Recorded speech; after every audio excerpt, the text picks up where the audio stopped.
L'emprisonnement dit docteur Christophe Sahabo est un emprisonnement qui est à la fois arbitraire et illégal. Il est illégal dans ce sens que les dispositions légales pertinentes, que ce soit des dispositions du Code de procédure pénale ou de la loi qui régit le fonctionnement du service national de renseignement, ont été violées. En principe, il est prévu au niveau des articles 22, 34 et 41 de la loi organique numéro 1/17 du 11 juillet 2019 portant mission, organisation et fonctionnement du service national de renseignement, que la garde à vue ne peut pas excéder 7 jours, sauf la possibilité de prorogation de ce délai qui est décidé par le procureur dont relève l'officier de police judiciaire qui a agi dans un tel dossier. Nous précisons ici que les agents du service national de renseignement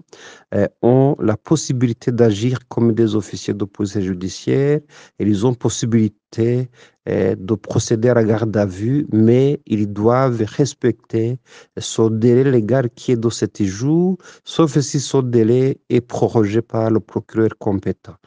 Dans le cas d'espèce, nous constatons malgré toute la clarté des dispositions légales qu'on vient de citer, que le docteur Sahabo est en train de subir un emprisonnement arbitraire parce que le délai de 14 jours qui est le seul possible a été largement dépassé sans aucune raison parce qu'il n'y a aucune justification d'un tel dépassement. Nous demandons donc que les autorités compétentes, à commencer par l'officier de police judiciaire ou l'agent du service national de renseignement qui a procédé à l'arrestation et à la garde à vue, ainsi que le procureur compétent, de pouvoir faire cesser cette arrestation, cet emprisonnement sur le champ, parce que nous sommes dans une situation où la loi a été violée sur toute la ligne. Non seulement les dispositions légales pertinentes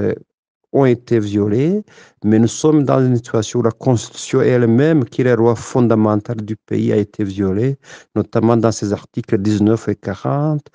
qui précisent le respect des droits humains, notamment des droits qui sont garantis par des instruments internationaux qui ont été ratifiés par le Burundi, en principe, plus principalement la présomption d'innocence. Nous pensons que dans le cas d'espèce, il était possible que la personne en question soit libre, parce que la liberté est la règle et la détention l'exception. On pouvait, si infraction il y a, continuer des actes d'instruction tout en le laissant libre. Cela est d'autant plus pertinent que, dans le cas du docteur Sahabo, nous pensons que ce sont des motifs purement politiques qui sont derrière son arrestation et son emprisonnement. Sinon, si c'était des actes liés à la gestion des fonctions qui étaient les siennes. Nous pensons qu'il y a des procédures qui ne sont pas liées à l'emprisonnement qui pouvaient être poursuivies pour établir d'éventuelles responsabilités, soit professionnelles, soit pénales. Mais à ce stade, nous pensons que ce n'était pas opportun, ce n'était pas légal de pouvoir l'emprisonner face à ce qui a été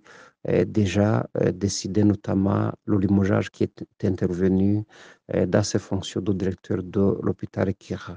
Nous demandons donc au procureur qui est compétent dans ce dossier, ainsi qu'aux autorités du ministère de la Justice ou de la police judiciaire qui ont procédé aussi à l'arrestation de son médecin, de pouvoir faire chacun ce qui le concerne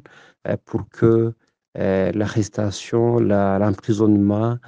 qui ont été, à notre avis, illégales, puissent cesser sur le champ et que la personne en question puisse retrouver sa liberté et le respect de la loi sera garanti si cela est fait.